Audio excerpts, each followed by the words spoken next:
I assumed office on July 1st, 2018, and my team and I quickly identified areas of opportunity. These are projects we believe would help propel Paterson. Let me tell you a little bit about those projects. The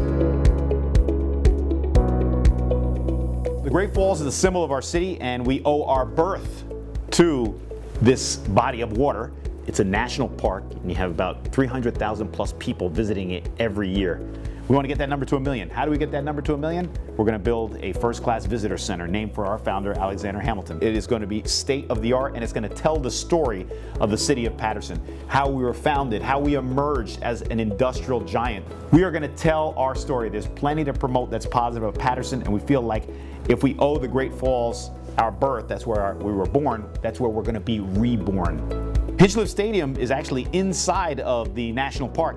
It was opened in 1932 during the Great Depression, and it quickly became the home to the New York Black Yankees and the New York Cubans. So when African Americans were excluded from playing in Major League Baseball, they had a home at Hinchliffe. Unfortunately, it was on the decline, and there was a tremendous amount of neglect because there were other priorities in Paterson. So it's been fallow for about 24 years. We are going to revitalize Hinchliffe Stadium. In fact, we just broke ground on April 14th. So at Hinchliffe Stadium, you're going to have a restaurant, you're going to have an exhibit paying proper tribute to the Negro Leagues, you're going to have affordable housing for senior citizens, and a child care center.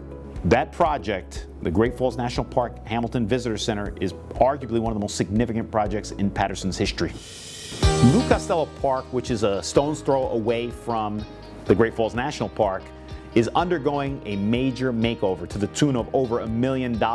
We knocked down the gazebo, which was attracting homeless individuals, and we're gonna keep the statue where it is. And once it is finished, it'll be the first park of its kind to have a playground that will accommodate children on the spectrum. We don't have anything right now for anyone with autism, so that'll be the first, and we take tremendous pride, and I'm sure Lou Costello would have been proud too. The project at Mill and Van Houten is aptly entitled Grandparents Raising Grandchildren. So it is affordable housing to accommodate our senior citizens in the city of Paterson. Currently, it's a vacant lot, it's a surface lot, and we're going to build up.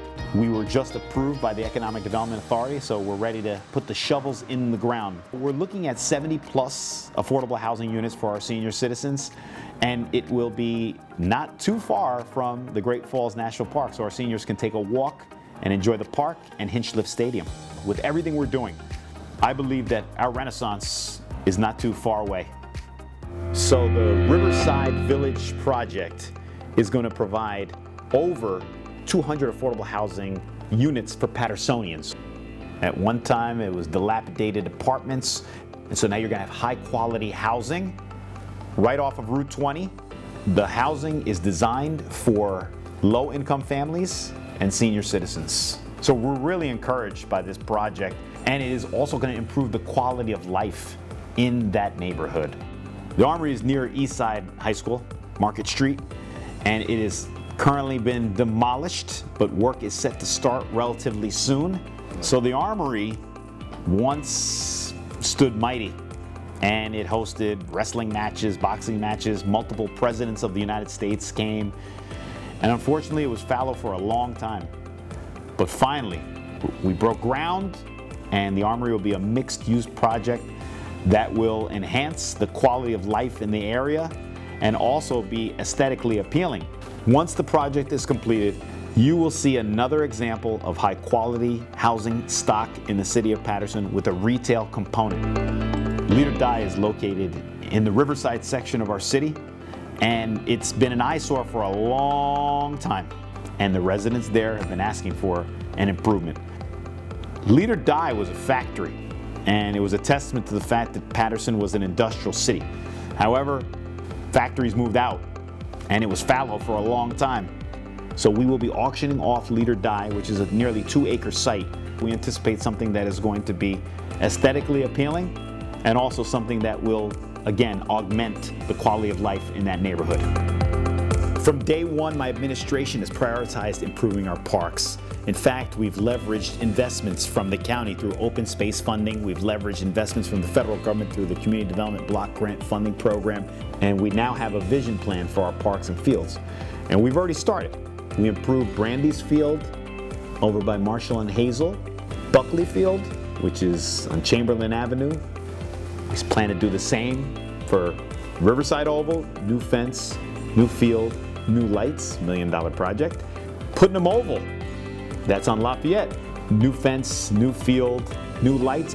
When it is done, it's going to look like Eastside High School because it's going to be orange and blue, and it will be another high-quality field in the city of Paterson.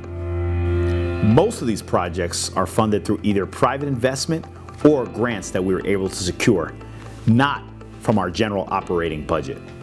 These projects are a part of a multifaceted plan to create a more inclusive and vibrant economy for both current and future residents of the city of Paterson. I believe there's always been interest in Paterson. We just have to give people a reason to come. They needed to see some stability at City Hall, some integrity at City Hall, and that's exactly what we've given them, and that's why you have major developers knocking on our door. The completion of these projects will indicate to everyone that Paterson is back, and Paterson is about to happen. We believe we're the next frontier. Many other municipalities have undergone a rebirth or revitalization. We were waiting for it to happen. Now we're working to make it happen. Our time is now.